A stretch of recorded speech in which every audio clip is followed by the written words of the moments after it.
আসসালামু আলাইকুম রহমতুল্লাহি তাআলা বারাকাতুহু। প্রিয় শিক্ষার্থীরা, এসএসসি 2025 সালের শিক্ষার্থীরা, আশা করি তোমরা অনেক অনেক ভালো আছো। আবারও হাজির হয়ে গেলাম তোমাদের সাথে এসএসসি 2025 সালের আমাদের রেগুলার আয়োজন ফিজিক্সের one shot class, MCQ one shot class এবং মক টেস্ট। তোমরা কে কে ক্লাসে উপস্থিত হয়েছো আমাকে একটু জানিয়ে দাও। আমাকে স্পষ্ট শুনতে পাচ্ছ কিনা এবং ভিডিওটা স্পষ্ট দেখতে পাচ্ছ কিনা।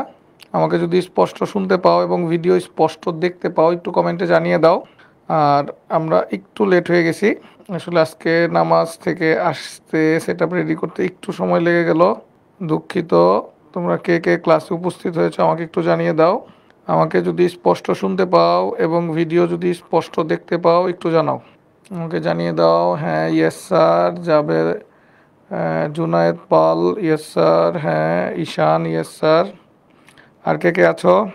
আর কে কোত্থেকে জয়েন করেছো আমাদেরকে একটু জানাও।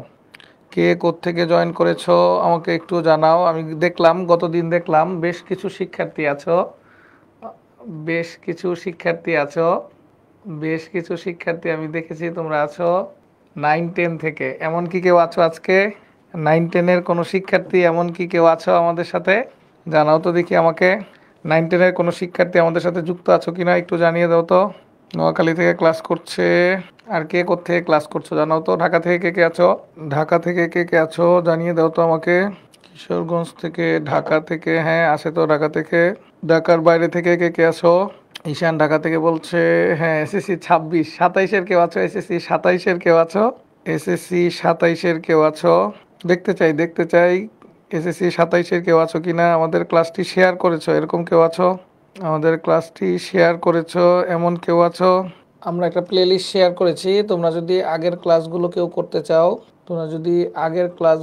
করতে চাও, তাহলে চাইলেই করতে পারবে। হ্যাঁ, আগের একটা প্লেলিস্ট আমরা শেয়ার করেছি, সেই প্লেলিস্টে তুমি ঢুকলে তুমি আগের সবগুলো ক্লাস পেয়ে যাবে। আগে যে আমাদের আরও 3টা ক্লাস হয়েছে। মাহিন বলছে আমাদের ক্লাস নেন। তোমাদের কি ক্লাস লাগবে বাবা বলো দেখি। চলো, I am all set, let's play. আমরা আমাদের প্রথম যে চ্যাপ্টারটা পড়াবো তোমাদের সেটা হচ্ছে আলোর প্রতিফলন। আলোর প্রতিফলন চ্যাপ্টারটা পছন্দ কার কার? কে কে পছন্দ করো চ্যাপ্টারটি বলো তো আমাকে একটু। কে কে পছন্দ করো আলোর প্রতিফলন?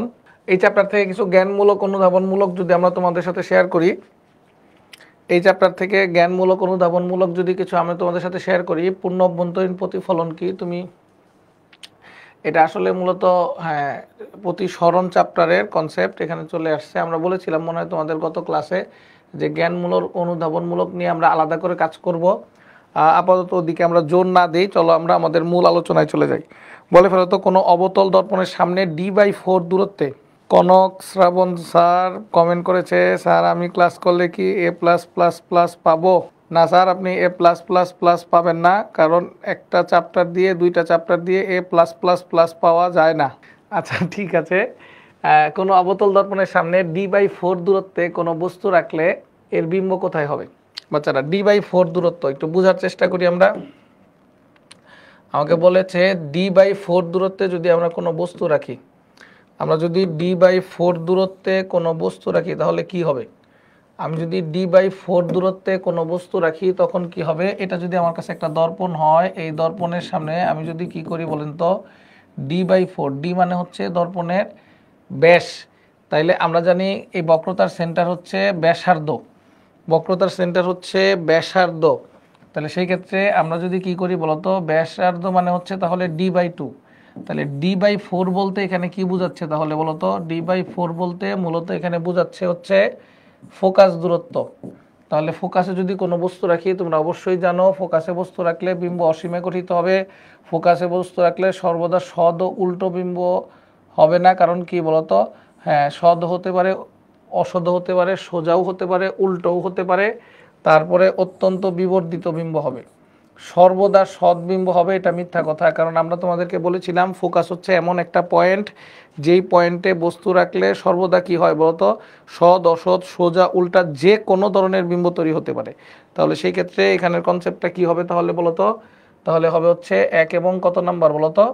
3 নাম্বার। তাহলে হ্যাঁ গ নাম্বার। অনেকেই প্রশ্নের সঠিক অ্যান্সার দিয়েছো, ধন্যবাদ তোমাদেরকে। অনেকেই প্রশ্নের সঠিক অ্যান্সার দিয়েছো। চলো আমরা এগিয়ে যাই। চলো আমরা এগিয়ে যাই। বলো তো উত্তল অবতল দর্পণের সৃষ্ট প্রতিবিম্বের অবস্থান আকার নিচের কোন সূত্র থেকে বের করতে পারি? বলে তো কি কি বের করতে চাই? অবস্থান বের করতে চাই, আকার বের করতে চাই। বলে ফেলো তো কোনটা দিয়ে করা যাবে? দেখি তো কে কে পারো, বলে ফেলো তো কোনটা দিয়ে করা যাবে? সি দিয়ে করা যাবে। তাহলে আমরা সূত্র জানি, আমাদের সূত্র জানি 1/v plus 1/u equal to কত? 1/f। 1/v plus 1/u equal to কত বলো তো? 1/f। ঠিক আছে, তাহলে সেই ক্ষেত্রে এখানে তো 1/v আছে, 1/u আছে, কিন্তু এটা 1/f নাই, তারপর এটা হবে না। এটা দিয়ে ফোকাস দূরত্ব বের করা যায়। তাহলে আমরা দেখি তো এটাকে যদি একটু মডিফাই করতে পারি, আমরা এটাকে মডিফাই যদি করতে পারি তাহলে uv আর উপরে কত আছে u plus v equal to 1/f। অর্থাৎ আমরা কি দিয়ে লিখতে পারি বলেন তো? আমরা লিখতে পারি যদি শুধু এই পাশে f দেই, ওই পাশে uv by u plus v, এমন যদি কোনো ইকুয়েশন থাকে uv প্লাস, তাহলে এটাও হচ্ছে না। তাহলে এই ফরম্যাটটাকে যদি দেখতে চাই তাহলে f ইন্টু কত u প্লাস v বাই কত uv ইকুয়াল টু 1, তার মানে এই ফরম্যাটটাই হচ্ছে। হ্যাঁ, এটা স্মল এফ দিলে ভালো হবে। ঠিক আছে, স্মল এফ থাকবেই নিশ্চয়ই, আমাদের এখানে ফন্ট একটু মিসিং হয়েছে, তার মানে এটাই হবে অ্যান্সার, ডি নাম্বার। গুড। হ্যাঁ, অনেকেই একজন বলেছে শুধু, আজিজুল হক খোকন। আজিজুল হক খোকন শুধু একজন বলতে পেরেছে, আর বাকিরা কেন বলতে পারো নাই জানাও তো আমাকে। কেন বলতে পারো নাই তোমরা? তোমরা তো বলতে পারার কথা, কেন বলতে পারো নাই? বলে ফেলো তো আমাকে, কেন বলতে পারো নাই? অবশ্যই বলতে পারার কথা, চলে ফেলো তাহলে। পারি না, এসএসসি 26, হ্যাঁ এসএসসি 26-এর শিক্ষার্থীরা পারবা না। হ্যাঁ, তোমরা জয়েন করছো, এই জন্যই তোমাদেরকে থ্যাংক ইউ। চলো এগিয়ে যাই। আজকে আসো, 2.40 মিটার লম্বা একজন মানুষ নিজের পূর্ণ প্রতিবিম্ব দেখতে পাবে। আমরা তোমাদেরকে বলেছিলাম কোন একটা লোক যদি নিজের পূর্ণ প্রতিবিম্ব দেখতে চায় তাহলে বিম্বের দৈর্ঘ্য বস্তুর দৈর্ঘ্যের তুলনায় দর্পণের দৈর্ঘ্য মিনিমাম অর্ধেক হতে হবে। বস্তুর দৈর্ঘ্যের তুলনায় দর্পণের দৈর্ঘ্য মিনিমাম অর্ধেক হতে হবে। অর্থাৎ কি বলতো, 2.40কে আমরা যদি 2 দিয়ে ভাগ দিই তাহলে 1.20 আসে। অর্থাৎ একজন মানুষ যদি নিজের পূর্ণ প্রতিবিম্ব দেখতে চায় তবে কমপক্ষে কত মিটার বলতো? কমপক্ষে 1.2 মিটার দর্পণ লাগবে। 0.9 মিটার দর্পণ হলে হবে না, 1.4 মিটার দর্পণ হলেও হবে। তার মানে কত হবে বলতো? 1 এবং 3 নাম্বার। ঠিক আছে। মাহিন বলতেছে আমাদের একটা ক্লাস দেন এসএসসি 2026। হ্যাঁ দিব বাবা, ইনশাল্লাহ দিব, তোমাদের ক্লাস অবশ্যই দিব, কেন দিব না। চলো এগিয়ে যাই, আমাদের মূল আলোচনা এগিয়ে যাই আমরা। এ নাম্বার না, এ নাম্বার হবে না, 1 এবং 3 নাম্বার হবে। চলো দেখি 4 নাম্বার প্রশ্ন। আমাদের এই চ্যাপ্টারের ফোকাস তল প্রধানকের সাথে কত ডিগ্রি কোণে থাকে? এটা তো সবাই পারার কথা, বলে ফেলো তো দেখি কে কে পারো। 180 ডিগ্রি কোণ না, না 180 ডিগ্রি কোণ না। বলে ফেলো তো কত নাম্বার প্রশ্ন হবে? কত নাম্বার প্রশ্ন হবে বলে ফেলো তো। এটা কি হবে বলে ফেলো তো। ফোকাস তল আমরা জানি কি, তোমাদেরকে বলছিলাম এটা যদি দর্পণ হয়, এটা হচ্ছে প্রধানক্ষ, ফোকাস তল হচ্ছে প্রধানক্ষের উপর লম্ব, লম্ব লম্ব যে তল সেটার নামই ফোকাস তল, তার মানে 90 ডিগ্রি। হ্যাঁ, অনেকেই পেরেছ। প্রতীক রয় পেরেছে, ঈশান বলছে সি নাম্বার না, 180 ডিগ্রি না। ফোকাস তল প্রধান অক্ষের সাথে কত ডিগ্রি কোণ করে বলতো? ফোকাস তল প্রধান অক্ষের উপর লম্বভাবে স্থাপিত হবে। ঠিক আছে, তার মানে কত ডিগ্রি বলেন তো? 90 ডিগ্রি।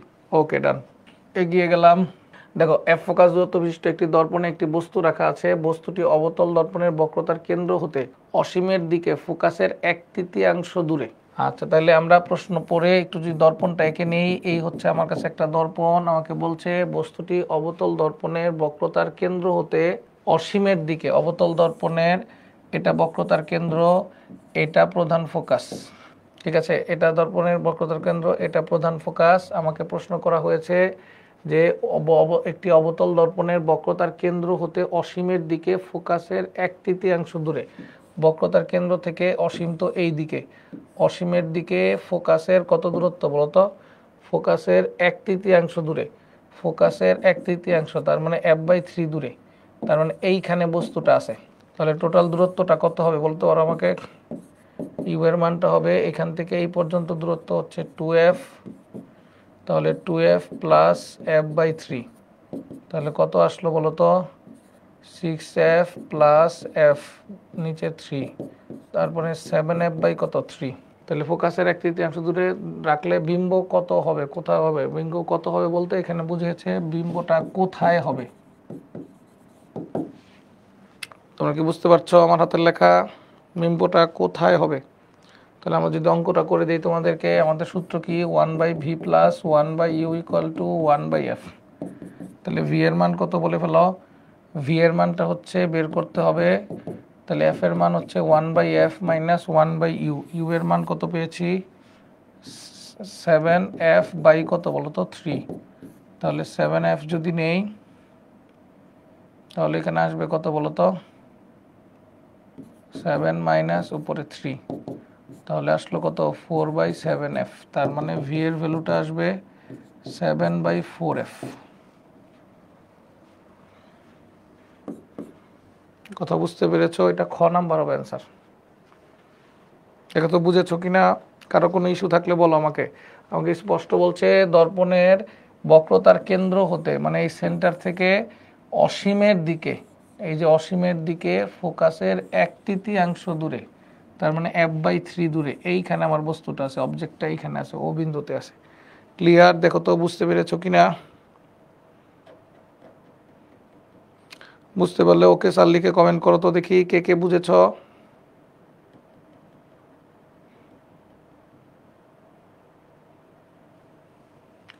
কে কে বুঝেছো আমাকে কমেন্ট করো দেখি, কনসেপ্টটা বুঝেছো কিনা। অনেক গুরুত্বপূর্ণ অঙ্ক এটা। হ্যাঁ, এটা পরীক্ষায় আসার মতো একটা অঙ্ক।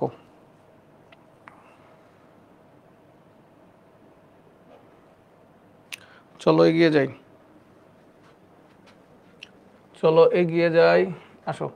6 নাম্বার, বস্তুটি উত্তল দর্পণে দর্পণের মেরু হতে ফোকাসের দিকে, ফোকাসের 1/4 দূরে রাখলে বিবর্ধন কত হবে?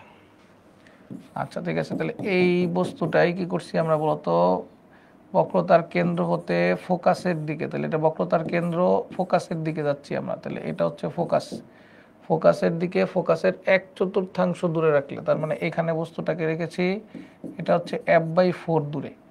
তাহলে সেই ক্ষেত্রে এই দূরত্বটা কত হবে, ইউ এর ভ্যালুটা কত হবে বলে ফেলো আমাকে। টোটালটা কত বলো তো, টোটালটা হচ্ছে 2f, তাহলে এই 2f থেকে কত বিয়োগ হবে, f/4 বিয়োগ হবে, তার মানে নিচে 4 8, তাহলে 7f/4, তাহলে ইউ হচ্ছে 7f/4, 7f/4। তাইলে ভি এর মানটা কত হবে, আমাদের সূত্র কি বলতো 1/v plus 1/u equal to 1/f। তাহলে 1/v কি, তাহলে 1/v এর মান 1/f মাইনাস 1/u, ইউ এর মান কত 7f/4, তাহলে কত আসবে নিচে 7f, উপরে আসবে 4f মাইনাস, এখানে 7f মাইনাস কত হবে 4, 7 মাইনাস 4 হবে আর কি। তাহলে কি হবে বলো তো 3/7 ইন্টু এফ। তাহলে আমি যদি এম এর মান বের করতে বলি তোমাদেরকে, এম ইকুয়াল টু কি হবে মাইনাস v/u, তাহলে মাইনাস ভি এর ভ্যালু কত হবে, মাইনাস ভি এর ভ্যালু কত হবে, ভি এর ভ্যালু হবে 3f/7, আর ইউ এর ভ্যালু কত হবে, ইউ এর ভ্যালু হবে 7f/4। তাহলে এম এর ভ্যালু কত দাঁড়াইলো বলো তো আমাকে, মাইনাস 3f/7 গুণন 4/7f। তাহলে এফ এফ কি কাটা 49, 3 4 12। পাহাড়ি বিপজ্জনক রাস্তায় মন নিতে হয় কত ডিগ্রি কোণে বলো তো, 90 ডিগ্রি কোণে। পাহাড়ি বিপজ্জনক রাস্তায় মন নিতে হয়, উত্তল দর্পণে তো বস্তুর পিছনে বিম্ব রাখতে হয়, এটা এই জন্যই আমরা করতে পারছি না। উত্তল দর্পণে তো বস্তু দর্পণের পিছনে থাকে, এই পাশে থাকে সেন্টার, এইখানে থাকে ফোকাস। তাহলে উত্তল দর্পণে মেরু হতে ফোকাসের দিকে, ফোকাসের 1/4 দূরে বস্তু রাখলে, ফোকাসের মেরু থেকে ফোকাসের দিকে এইখানে বস্তু রাখতে বলতেছে, কিন্তু এইখানে তো বস্তু রাখা যাবে না। উত্তল দর্পণে তো বস্তু থাকে কি বলতো অপোজিটে, সেটার সাথে ফোকাসের কোনো সম্পর্ক নাই, সেই জন্য আমরা এই অঙ্কটা করতে পারি নাই। আচ্ছা, পাহাড়ি রাস্তায় 90 ডিগ্রি কোণে বাঁক নেয়, তুমি বুঝতেও পারতেছো না, এত একটা সহজ প্রশ্ন, কিন্তু এটা কত গুরুত্বপূর্ণ প্রশ্ন এটা আমি তোমাকে বুঝাতে পারতেছি না। এটা কত গুরুত্বপূর্ণ প্রশ্ন এটা আমি তোমাকে বুঝাতে পারতেছি না। চলো আগে এগিয়ে যাই। সমতল দর্পণের বক্রতার কেন্দ্র কোথায় অবস্থিত বলতে পারো, বক্রতার কেন্দ্র কোথায় অবস্থিত বলে ফেলো তো, অবশ্যই কি বলতো, বক্রতার কেন্দ্র কোথায় অবস্থিত, প্রধান ফোকাসে না, ফোকাস তলে না, গৌণ ফোকাসে না। সমতল দর্পণের ফোকাস দূরত্ব বলছে, সমতল দর্পণে তো কোনো বক্রতাই নেই, তো সমতল দর্পণের বক্রতাকে অসীম ধরা হয়, তাহলে ফোকাস দূরত্ব কোথায় হবে? অসীমে হবে। কথা ক্লিয়ার? সমতল দর্পণের বক্রতাকে আমরা কি ধরি বলতো? অসীম ধরি, মানে অসীম বড় একটা গোলকের অংশ বিশেষ, সেজন্য এটাকে সমতল ধরা হয়। কথা ক্লিয়ার? Clear clear. হ্যাঁ, অনেকেই ক্লাস করতেছো। সাব্বির সোহান অসীমে বলছে, good good good, very good. উত্তল দর্পণের জন্য কোনটি সত্য বলে ফেলো তো দেখি, কে কে পারো? উত্তল দর্পণের বিবর্ধন কত হয় বলে ফেলো দেখি, পারো কিনা? উত্তল দর্পণের বিবর্ধন একের থেকে বড় হয়, ঘ বলতেছো। উত্তল দর্পণের বিবর্ধন কত হয় বলে ফেলো তো।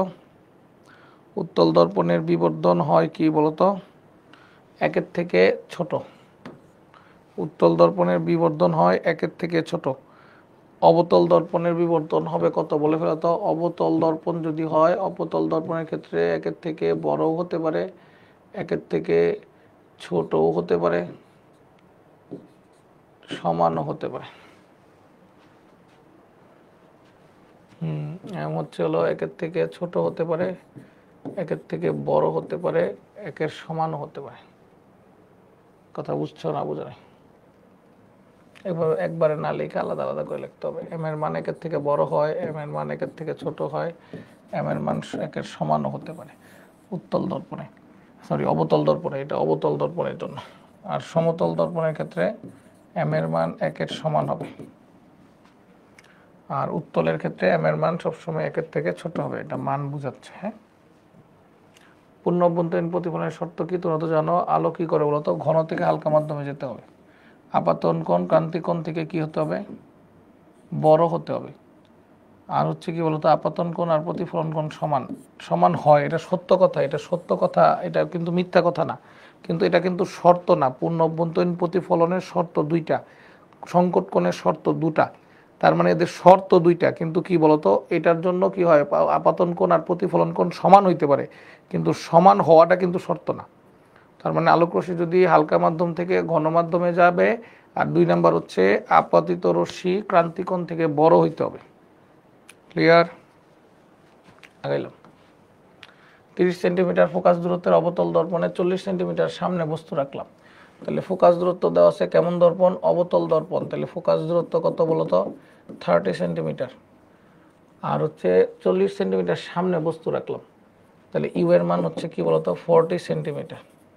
তাহলে আমাকে বলছে বিম্বটা কেমন হবে, তাহলে ফোকাস বিম্বটা কোথায় রাখছি বলতে পারো আমাকে? এবং বিম্বটা কোথায় রাখছি? আমরা লিখেছি এফ এবং সি এর মাঝে,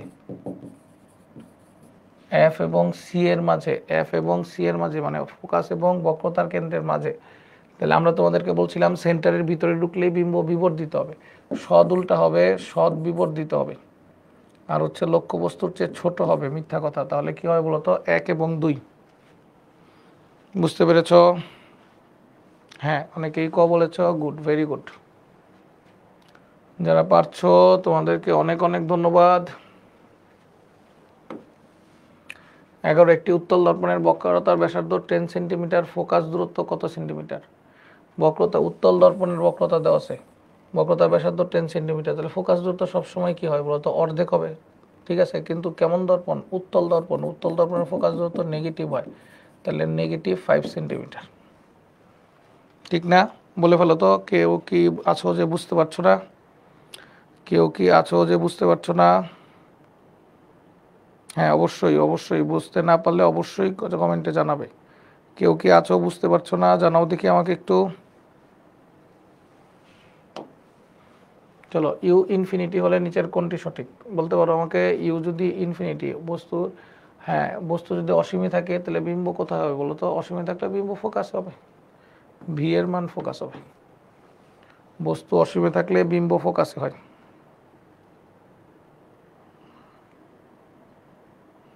ভেরি গুড। বিম্ব ফোকাসে হয়, ক্ষতে হবে। ঠিক আছে, বস্তু ইউ কিন্তু খেয়াল রাখতে হবে, ইউ কিন্তু ফোকাসে না, ইউ কিন্তু ইনফিনিটি। তাহলে ভি কোথায় হবে বলেন তো? ভি ফোকাসে হবে। ক্লিয়ার?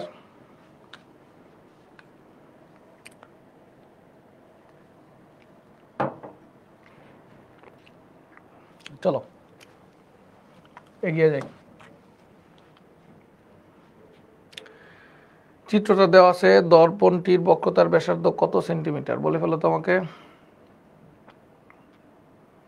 বক্রতার ব্যাসার্ধ কত সেন্টিমিটার বলে ফেলো তো আমাকে, পারো কিনা দেখি। এটা একটা অবতল দর্পণ, এর ফোকাস দূরত্ব দেওয়া আছে 16 সেন্টিমিটার, তাহলে বক্রতার ব্যাসার্ধ কত হবে বলো তো?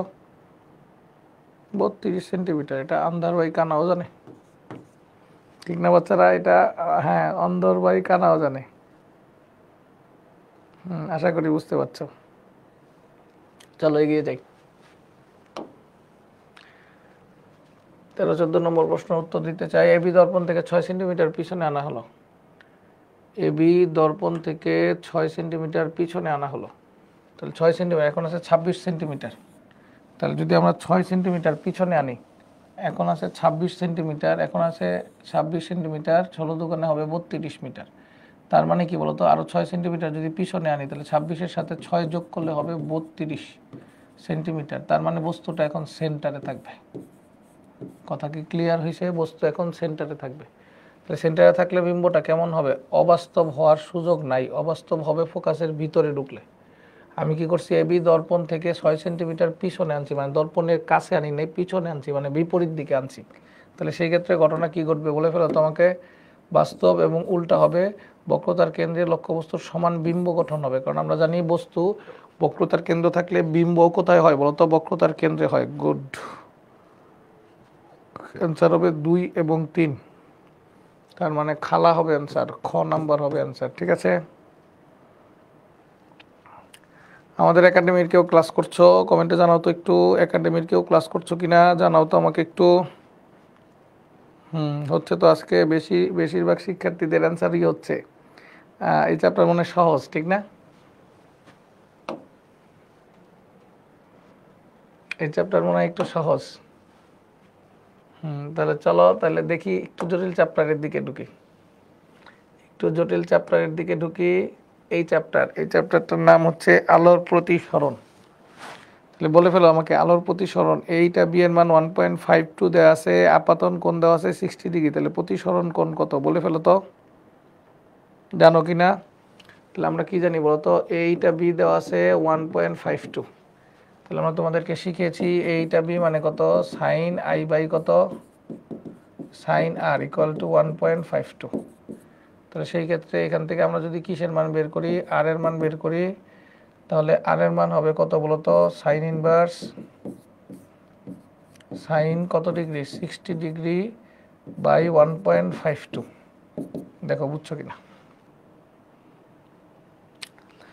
পার্সোনাল কেয়ার তো চলছে বাচ্চারা, পার্সোনাল কেয়ার, হ্যাঁ আমাদের একাডেমির স্টুডেন্টদের জন্য পার্সোনাল কেয়ার চলছে। কালকে কালকে ক্লাস আছে, কালকে ক্লাস আছে, কয়টায় ক্লাস আছে বলে ফেলো তো কালকে। হ্যাঁ কালকে আমাদের, হ্যাঁ মানে ফোকাস, স্কুল ফোকাস করে আমরা ক্লাস নিচ্ছি। কালকে BF Shaheen, Dhanmondi government boys, তারপরে হচ্ছে কারো কারো কিছু শিক্ষার্থীদের ডাকা হয়েছে, তাদেরকে ফোন দেওয়া হয়েছে, হয়তো বা গ্রুপেও আমরা দিয়ে দিব কোন কোন শিক্ষার্থীরা আসতে পারবে।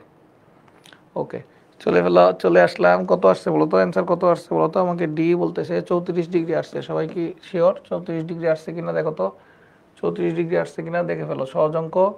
আমরা এগিয়ে যাই। এ মাধ্যম যদি বি মাধ্যম অপেক্ষা ঘন হয়, তাহলে একটু খেয়াল করে দেখো, এ মাধ্যম মাধ্যম যদি বি মাধ্যমের সাপেক্ষে ঘন হয়, তাহলে কে ঘন বলতো? এ ঘন, আর বি কি বলতো? হালকা। তাহলে নিয়ম হচ্ছে, যদি ঘন মাধ্যম থেকে হালকা মাধ্যমে ঢুকে, তাহলে এইটা বি এর মান 1-এর থেকে ছোট হবে। ঘন মাধ্যম থেকে হালকা মাধ্যমে ঢুকলে এইটা বি এর মান 1-এর থেকে ছোট হবে। আর তাহলে এইটা বি যদি 1-এর থেকে ছোট হয়, তাহলে বি ইটা এ হবে 1-এর থেকে বড়। বি ইটা এ হবে 1-এর থেকে বড়, এটা 1। হ্যাঁ, এইটা বি যদি 1-এর থেকে ছোট হয়, তবে বি ইটা এ হবে 1-এর থেকে বড়। সাজেশন বুক কবে পাবলিশ হবে? ইনশাল্লাহ 20 তারিখ। না, আমরা বইটা ইচ্ছা করে তোমাদের দেরি করে দিচ্ছি, যাতে তোমরা এটা একদম লাস্ট মুহূর্তে সলভ করো। আমরা 20 তারিখ থেকে কুরিয়ার করা শুরু করব। যারা প্রি অর্ডার করেছো বা প্রি বুক করেছো, তারা 20 তারিখ থেকে হ্যাঁ পাবে। গ নাম্বার 1 এবং 3, হ্যাঁ সাব্বাস। চলে যাই। যদি একটি উত্তল লেন্সের ফোকাস দূরত্ব 6 সেন্টিমিটার হয়, তাহলে এটার ফোকাস দূরত্ব দেওয়া আছে 6 সেন্টিমিটার। বস্তুটিকে আলোক কেন্দ্র থেকে 14 সেন্টিমিটার দূরে, বস্তুটিকে আলোক কেন্দ্র থেকে এই যে সেন্টার অফ অপটিক্যাল সেন্টার থেকে 14 সেন্টিমিটার দূরে যদি রাখি, তার মানে ইউ এর মান যদি 14 সেন্টিমিটার হয়, তবে বিম্বের অবস্থান প্রকৃতি আকৃতি কি হবে? তাহলে একটু বোঝার চেষ্টা করো। ফোকাস দূরত্ব 6 সেন্টিমিটার, তাইলে ফোকাস দূরত্ব যদি 6 সেন্টিমিটার হয়, তাহলে বক্রতার ব্যাসার্ধ হবে 6 দুগুণে 12 সেন্টিমিটার, বা 2f হবে 12 সেন্টিমিটার। তাহলে আমি কি করছি, 12 সেন্টিমিটার থেকে আরও দূরে রাখছি। তার মানে কি, বস্তুটা এখন কোথায়? বস্তু আছে কোথায়? বস্তু আছে হচ্ছে 2f এবং অসীমের মাঝে। তাহলে 2f এবং অসীমের মাঝে হলে প্রধান ফোকাসে বাস্তব উল্টা, প্রধান ফোকাসে তো বিম্ব হবেই না। প্রধান ফোকাসের ভিতরে হবে বাস্তব এবং উল্টা না, প্রধান ফোকাসের ভিতরেও হবে না, প্রধান ফোকাসের বাইরে হবে। ঠিক আছে, এটা হবে f এবং 2f এর মাঝখানে, f এবং 2f এর মাঝখানে, এবং বাস্তব খর্বিত। আমরা বলছিলাম ফোকাসে সেন্টারের বাইরে থাকলে খর্বিত হবে, সেন্টারের ভিতরে ঢুকলে বিবর্ধিত হবে। সেন্টারের বাইরে থাকলে খর্বিত হবে, সেন্টারের ভিতরে ঢুকলে বিবর্ধিত হবে। সেন্টারের বাইরে হলে খর্বিত হবে, সেন্টারের ভিতরে ঢুকলে বিবর্ধিত হবে। তাহলে অ্যান্সার হবে কোনটা বলো তো? ঘ অ্যান্সার। বি অ্যান্সার কেন হচ্ছে? বি কেন অ্যান্সার হবে? বি তো অ্যান্সার হবে না, কারণ কি বলতো? 2f এর বাইরে থাকলে। বলেছি তো বইয়ের কথা। বই পাবলিশ হবে, বই অলরেডি আমরা প্রেসে দিয়েছি, আমাদের 20 তারিখ হাতে আসবে ইনশাল্লাহ। অফিসেও তো পাওয়া যাবে, হ্যাঁ অফিসেও পাওয়া যাবে, সাজেশন বুক অফিস থেকেও কালেক্ট করতে পারবে তোমরা। প্রশ্ন ভুল প্লাবন দেবনাথ। না, কেন প্রশ্ন ভুল হবে কেন? প্রশ্ন ঠিক আছে তো প্লাবন। কি ভুল মনে হচ্ছে তোমার কাছে বলো তো প্লাবন? প্রশ্ন কি ভুল মনে হচ্ছে তোমার কাছে? বলে ফেলো তোমাকে। প্রশ্ন তোমার কাছে কি ভুল মনে হচ্ছে বলে ফেলো তো আমাকে একটু। অফিসেও পাওয়া যাবে সাজেশন বুক।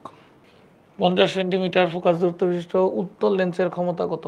কেমন লেন্স? উত্তল লেন্সের ক্ষমতা পজিটিভ, তার মানে P = 1/f। অবশ্যই ক্ষমতা বের করার সময় ফোকাস দূরত্বটাকে মিটারে নিতে হবে, তার মানে কি বলতো? 0.5। তার মানে কত বলতো? 2 ডায়োপ্টার ফোকাস দূরত্ব। উত্তল লেন্স হলে ফোকাস দূরত্ব পজিটিভ, তার মানে কি বলতো? 2 ডায়োপ্টার। না, অসীম আর বক্রতার কেন্দ্রের মাঝে কেন হবে?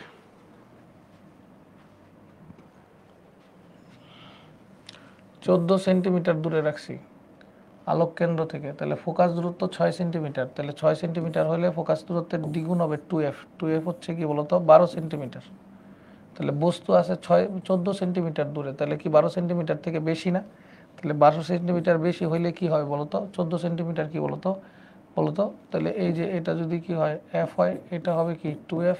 তাহলে 2f এর বাইরেই তো 14 সেন্টিমিটার, তাহলে এখানেই তো 14 সেন্টিমিটার। আচ্ছা ঠিক আছে, চলো আগাই। লেন্সের ক্ষমতা বেশি হওয়ার অর্থ কি? অপসারী বা অভিসারী করতে পারার ক্ষমতা বেশি। লেন্সের ক্ষমতা যত বেশি হবে তত বেশি অপসারী বা অভিসারী করতে পারবে, সত্য কথা। ফোকাস দূরত্ব কম, হ্যাঁ আমরা জানি ফোকাস দূরত্ব ক্ষমতার সাথে ফোকাস দূরত্ব বিপরীত রাশি, তার মানে কি ফোকাস দূরত্ব কম হইলে ক্ষমতা বেশি হবে। বক্রতার ব্যাসার্ধ কম, তাহলে ফোকাস দূরত্ব কম হলে তো বক্রতার ব্যাসার্ধও কি হবে বলতো? কম হবে, তার মানে কি বলতো? 1 2 3 সবগুলোই সত্য। সাব্বির রহমান সহন, বাবা 2r ইজ হিউম্যান, মানুষ মাত্রই ভুল। ও ভুল তো বুঝতে পেরেছে, তোমার বলতে হবে না, হ্যাঁ তোমার বলতে হবে না, ওর ভুল ও বুঝতে পেরেছে। এগিয়ে যাই। তীব্র আলোতে নিচের কোনটি কার্যকর হয়? আমরা জানি দুইটা কোষ আছে, একটা হচ্ছে রড কোষ। চোখের রেটিনার মধ্যে দুইটা কোষ আছে, একটা রড কোষ আর একটা হচ্ছে কোন কোষ। তাহলে রড কোষগুলি কি হয় বলতো? একটা রড কোষ আর একটা হচ্ছে কোন কোষ। রড কোষগুলি কি হয় বলতো? রড কোষগুলি হচ্ছে নিম্ন আলোতে কাজ করে, আর কোন কোষগুলি হচ্ছে উচ্চ আলোতে কাজ করে। রড কোষগুলি হচ্ছে লাইট সেন্সিটিভ, মানে আলোক সেন্সিটিভ, আর কোন কোষগুলি হচ্ছে কালার সেন্সিটিভ। তার মানে তুমি কি করবা? অল্প আলোতে তুমি চোখ বন্ধ করে রাখলেও যদি কেউ লাইট জ্বালায় বুঝতে পারবা যে লাইট জ্বলছে, এখানে কিছু আলোর উপস্থিতি আছে, কিন্তু কোন কালারের আলোর উপস্থিতি আছে সেটা বুঝতে পারবা না। কিন্তু যদি আলো বেশি হয় তখন বোঝা যাবে এখানে কি কালার আছে। যেমন চাঁদের আলো যখন বস্তুর উপর পড়ে তখন বস্তুটা যখন আবছা আবছা দেখা যায় তখন বস্তুর কালার বোঝা যায় না। সেই জন্য নিম্ন আলোতে, মৃদু আলোতে রড কোষগুলি কী হয় বলতো, রড কোষগুলি কাজ করে, আর উচ্চ আলোতে রড তো কাজ করবেই, সাথে কোন কোষ কাজ করে, কালার দেখানো যায়। সেই জন্য নাইট ভিশন ক্যামেরাগুলির মধ্যে দেখবা তোমরা ইনফ্রারেড যে রাইট ভিশন ক্যামেরাগুলো আছে সেগুলো তো অল্প আলোতেই কাজ করতে পারে, সেগুলি সবসময় কী হয় বলতো, কালারলেস হয়। তার মানে কি ইনফ্রারেড ক্যামেরাগুলো সবসময় কী হয় বলতো, কালার ছাড়া হয়। কেন কালার ছাড়া হয়? কারণ কি বলতো, আলোকীয় ঘনত্ব কি স্যার? আলোকীয় ঘনত্ব হচ্ছে, তোমাদের বইয়ের মধ্যে আলোকীয় ঘনত্ব বলতে যেটা বুঝিয়েছে সেটা বুঝিয়েছে হচ্ছিল মাধ্যমে আলো ট্রান্সফার হওয়ার জন্য ঘনত্ব যত বেশি হবে মাধ্যমে আলো তত আস্তে ট্রান্সফার হবে। কিন্তু মূলত আলোকীয় ঘনত্বের বিষয়টা একটু অন্যরকম। আলোকীয় ঘনত্বের বিষয়টা যদি হায়ার স্টাডি করো তোমরা, উপরের ক্লাসে ইন্টারমিডিয়েটে উঠলে তখন যেটা বুঝবা, আলোর ঘনত্ব বলতে এখানে বুঝাইছে যে আলোর পরিমাণ কত বেশি কত কম। আমার এই রুমের মধ্যে আমার মাথার উপর 3টা লাইট জ্বালাইছি, আমি যদি 3টা লাইট না জ্বালাই একটা লাইট জ্বালাইতাম তাহলে এরিয়া কিন্তু একই, সেখানে লাইটের পরিমাণ কি বলতো কম, তাহলে লাইটের পরিমাণ কম মানে আলোকীয় ঘনত্ব কম। আর যদি এরিয়া বেশি থাকে মানে আলোর পরিমাণ যদি বেশি থাকে, মানে আমি যদি একটা লাইট না জ্বালাই 3টা লাইটই জ্বালাই তখন বুঝবা আলোকীয় ঘনত্ব বেশি। আলোকীয় ঘনত্ব মানে আলোর পরিমাণ, ঠিক আছে প্লাবন? আশা করি বুঝতে পেরেছ। তীব্র আলোতে নিচের কোনটি কার্যকর হয় বলতো? মৃদু আলোতে কাজ করে হচ্ছে রড, আর তীব্র আলোতে কাজ করে কোন। নিচের চিত্র লক্ষ্য করো। লক্ষ্য করলাম, আমাকে প্রশ্ন করেছে লেন্সটির ক্ষমতা কত, বলে ফেলো তো। ফোকাস দূরত্ব 15 সেন্টিমিটার দেওয়া আছে, তাহলে ফোকাস দূরত্ব যদি 15 সেন্টিমিটার হয় তার মানে পয়েন্ট কত, 15 মিটার। কারণ ক্ষমতা বের করলে অবশ্যই কি করতে হবে বলতো, মিটারে নিতে হবে। তাহলে 1/0.15 কত আসে বলো তো আমাকে, কত আসে বলে ফেলো তো। 1/0.15 করলে কত আসে বলে ফেলো কত আসে বলো তো। C number 6.67 dioptre. সাব্বাস। চলো, এবি বস্তুটির প্রতিবিম্ব হবে, এবি বস্তুটির প্রতিবিম্ব হবে বাস্তব ও উল্টা। দেখো তো, এটা সেন্টারের ভিতরে আছে, সেন্টারের ভিতরে আছে। আমরা জানি ফোকাসের ভিতরে হইলে অবাস্তব হবে, সেন্টারের ভিতর আছে তাহলে বিবর্ধিত হবে। বাস্তব বিম্ব হবে, অবাস্তব হবে না, অবাস্তব হবে না, বাস্তব বিম্ব হবে। আর কি বলতো, এবি হতে বড় হবে। হ্যাঁ, যখন সেন্টারের ভিতরে ঢুকে গেছে তখনই বিবর্ধিত বিম্ব হবে। তাহলে কি হয় বলতো, 1 এবং 3। সবাই কি বুঝতে পেরেছ? যারা যারা ক্লাস করতেছো কমেন্ট করতে থাকো, তাহলে কি হবে বলতো, তুমি বুঝতে পারছো যে আমি বুঝতে পারবো।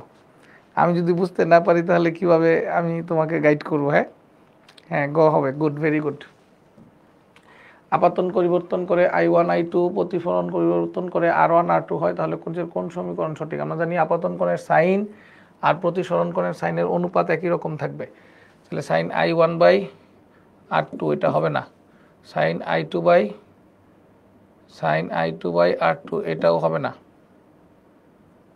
সাইন R2 নিচে R2, I1 নিচে I2 এটাও হবে না, sign I2 R2 sign I1 R1। হ্যাঁ, এইটা হবে। কথা বুঝছো কিনা দাও? আপাতন কোণের সাইন আর প্রতিসরণ কোণের সাইনের অনুপাত একই রকম থাকবে। আপাতন কোণের সাইন আর প্রতিসরণ কোণের সাইনের অনুপাত একই রকম থাকবে। বুঝছো কিনা দেখো, এগিয়ে গেলাম। কোণ আর ও এফ প্রাইমের কোণের মান বৃদ্ধি করলে কোন ঘটনাটি ঘটবে? বুঝতেই পারতেছো, ঠিক আছে। এটা হচ্ছে সংকট কোণ দেয়া আছে, যখন আমরা কোণের মান বের করব তখন আপতিত রশ্মি সংকট কোণ থেকে বড় হয়ে যাবে, তখন আপতিত রশ্মি সংকট কোণ থেকে বড় হয়ে যাবে, আর সংকট কোণ থেকে বড় হইলে পূর্ণ অভ্যন্তরীণ প্রতিফলন ঘটবে। তার মানে কি হবে অ্যান্সারটা? সবাই বুঝতে পারছো, পূর্ণ অভ্যন্তরীণ প্রতিফলন ঘটবে। রাইট? অবশ্যই অবশ্যই।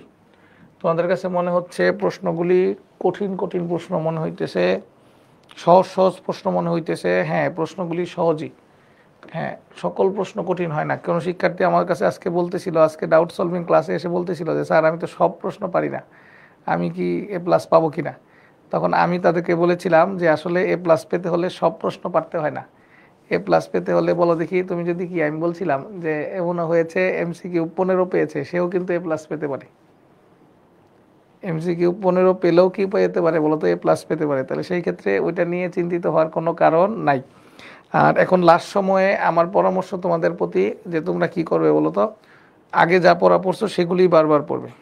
চলাই একজন বলছে কি ঘটনা, ঘটনা মানেই হচ্ছে কি, ঘটনা মানেই হচ্ছে পূর্ণ অভ্যন্তরীণ প্রতিফলন, না বিষয়টা এরকম না। হ্যাঁ, আসলে কোনটিতে শরীরে রেডিও ফ্রিকোয়েন্সি বিদ্যুৎ চুম্বকীয় তরঙ্গ দেওয়া হয়, দেখি তো তোমাদের একটু, এটা একটা পুরো মুখস্থ টপিক, দেখি কে পারো। কোনটিতে শরীরে রেডিও ফ্রিকোয়েন্সি বিদ্যুৎ চুম্বকীয় তরঙ্গ আকারে দেওয়া হয়, বলে ফেলো তো। হ্যাঁ, কোনটিতে রেডিও ফ্রিকোয়েন্সি বিদ্যুৎ চুম্বকীয় তরঙ্গ আকারে দেওয়া হয়, বলে ফেলো তো আমাকে। এমআরআই, একজন বলছে এমআরআই, ইজি কোশ্চেন, হ্যাঁ ইজি কোশ্চেন, গুড। হ্যাঁ এমআরআই, একজন বলছে ঘ হবে অ্যান্সার, এমআরআই। দেখি তো আর কে কি বলে। কোনটিতে শরীরে রেডিও ফ্রিকোয়েন্সি বিদ্যুৎ চুম্বকীয় তরঙ্গের মাধ্যমে দেওয়া হয়, good, very good, magnetic resonance imaging. তারপরে আসো এনজিওগ্রাফিতে চিকিৎসক যে নল ব্যবহার করেন তার নাম কি, বলে ফেলো দেখি, কে কে পারো দেখি, পারো কে দেখি, বই দেখা যাবে না, কে কে পারো দেখি, নাম কি বলো। ক্যাথেটার, এটা ওডি, এটা না, এটা দি না, আমার মনে হয় আগের প্রশ্নতেই আছো তোমরা, এটা বলে ফেলো দেখি, এটা কি হবে, ক্যাথেটার হবে, হ্যাঁ সাব্বাস, ক্যাথেটার হবে। রক্তের লিউকোমিয়া রোগের চিকিৎসায় কোনটা ব্যবহার হয়, বলে ফেলো দেখি। লিউকোমিয়াতে কোনটা ব্যবহৃত হয়, গলগণ্ড রোগ বা, হ্যাঁ থাইরয়েড গ্রন্থির জন্য, থাইরয়েড গ্রন্থির জন্য ব্যবহার হয় আয়োডিন। ক্যান্সার চিকিৎসার জন্য ফসফরাস হচ্ছে লিউকোমিয়া, ঠিক না, ঠিক না, তিনটাই তো আছে বইয়ের মধ্যে, তিনটা ব্যবহারই আছে, এই তিনটা ব্যবহার শিখলেই মোটামুটি সব পারবা। আয়োডিন 131 ব্যবহার হয় থাইরয়েডের জন্য, তারপরে কি বলতো ফসফরাস 32 ব্যবহার হয় লিউকোমিয়া রোগের জন্য, 32 ব্যবহার হয় লিউকোমিয়ার জন্য, আর কোবাল 60 ইউজ করা হয় ক্যান্সার কোষ ধ্বংস করার জন্য, সাব্বাস। তারপরে আসো দেখি, আলোক নলের সাহায্যে পাকস্থলীর ভিতরে পরীক্ষা করাকে কি বলা হয়, বলে ফেলো দেখি, আলোক নলের মাধ্যমে, হ্যাঁ তাহলে কি বলা হয় বলো তো, এন্ডোস্কোপি বলা হয়, গুড, এন্ডোস্কোপি বলা হয়। হৃদযন্ত্রের ত্রুটি টিউমার শনাক্তের জন্য কোন পরীক্ষা করা হয়, টিউমার শনাক্তের জন্য কোন পরীক্ষা করা হয়, বলে ফেলো তো। সিটি স্ক্যান করা হয়। এনজিওগ্রাফি ব্যবহার করলে কি হয় বলো তো, যারা টিউমার নির্ণয় করা যায়, হৃৎপিণ্ডের ধমনীতে রোগ নির্ণয়, শিরার ব্লক নির্ণয় করা যায়, 2 3। হ্যাঁ আশা করি সবাই জানো এগুলো। আলট্রাসোনোগ্রাফিতে কত কম্পাঙ্কের শব্দ ব্যবহার করা হয়, কে বলতে পারো, বলে ফেলো দেখি। আলট্রাসোনোগ্রাফিতে কত কম্পাঙ্কের শব্দ ব্যবহার করা হয়, বলে ফেলো দেখি। এ নাম্বার, আলট্রাসোনোগ্রাফিতে কত কম্পাঙ্কের শব্দ ব্যবহার করা হয়, বলে ফেলো দেখি। 1 থেকে 10 hertz. C number, good, very good, mega হার্জে, কিন্তু কিলো হার্জে না, মেগা হার্জে ব্যবহার করা হয়। তারপর আসো ক্যান্সার রোগের চিকিৎসায় তো আমরা জানি কোবাল 60, রেডিওথেরাপি, তাহলে 1 এবং 3। তারপরে আসো ফুসফুসের ক্যান্সার নির্ণয় করার জন্য কোন পরীক্ষাগুলো করতে হয় বলো তো। ফুসফুসের ক্যান্সার নির্ণয় করার জন্য কোনটা করবা বলো, ফুসফুসের ক্যান্সার বের করার জন্য কোনটা করবা, বলে ফেলো দেখি, কে কে পারো। 9 নাম্বার, ফুসফুসের ক্যান্সার প্রতিরোধ করার জন্য কোনটা ব্যবহার করা হয়, ফুসফুসের ক্যান্সার প্রতিরোধ করার জন্য কোনটা ব্যবহার করা হয়, এন্ডোস্কোপি, এনজিওগ্রাফি, এন্ডোস্কোপি এনজিওগ্রাফি। একজন বলতেছে ঘ number, X ray CT scan, বলে ফেলো ফুসফুসের ক্যান্সার নির্ণয় করার জন্য কোনটা ব্যবহার করা হয় বলো তো। এক্স রে এবং সিটি স্ক্যান, গুড, পারো তো তোমরা। রক্তের শ্বেতকণিকার অত্যাধিক বৃদ্ধির ফলে রক্ত স্বল্পতা দেখা যায়, চিকিৎসার জন্য কোনটা ব্যবহার করা হয় বলো তো। এটাও কি, এটাই কি লিউকেমিয়া না, এটাই লিউকেমিয়ার রোগী না, এটাই তো লিউকেমিয়া। লিউকেমিয়া কথা কোনটা ব্যবহার করা হয় বলেন তো, ফসফরাস 32। কথা বুঝছো। মোটামুটি আমরা সবচেয়ে গুরুত্বপূর্ণ প্রশ্নগুলোই তোমাদের সামনে তুলে ধরেছি। আমার কাছে মনে হয় এখান থেকে পরীক্ষার মধ্যে প্রশ্ন কমন পেতে পারবে তোমরা ইনশাআল্লাহ। ইনশাআল্লাহ প্রিপারেশন নিয়ে ফেলো, ব্রেস ইউর সেলফ। আমাদের 11:30 আজকে আবার পরীক্ষা হবে, দেখি এই পরীক্ষায় কে ভালো করো, কে কে গত পরীক্ষায় ভালো করেছো, কে কে গত পরীক্ষায় 25-এ 25 পেয়েছো আমাকে জানাও তো একটু। 24 কে কে পেয়েছো গত পরীক্ষায়, 24-25 কে কে পেয়েছো আমাকে জানাও। হ্যাঁ আগামী দিন থেকে কমেন্ট করার সময় তোমরা আগে প্রশ্ন নাম্বারটা লিখে নিবা, তাহলে আমার বুঝতে সুবিধা হবে। হ্যাঁ কে কে কে কে গত পরীক্ষায় 24-25 পেয়েছো আমাকে জানাও দেখি। ঠিক আছে, তাহলে আজকেও পরীক্ষা পরীক্ষা আছে, তোমরা সবাই পরীক্ষা দিয়ে দিবে ইনশাল্লাহ। তোমাদের সাথে আবার কবে দেখা হবে? আবার বুধবারে দেখা হবে লাস্ট ক্লাস নিয়ে এই সেক্টরের। না, লাস্ট ক্লাস বলতে আরেকটা ক্লাস মনে হয় আমার নিতে হবে। আমি ওই যে পথের অবস্থা চাপ আর বল, এই দুইটা পড়াইতে পারি নাই, হয়তো আমরা আরেকদিন নিব। আর অফলাইনে পরীক্ষা আছে আমাদের, এটা সবার জন্য গিফট পরীক্ষা থাকবে, সবাই জয়েন করবে অফলাইন পরীক্ষায়। হ্যাঁ, সবাই অফলাইন 2টা পরীক্ষা আছে, এটা সবার জন্য mock test, free mock test, সবাই জয়েন করবে আশা করব। ভালো থাকবে সবাই, ইনশাল্লাহ সবার সাথে দেখা হবে।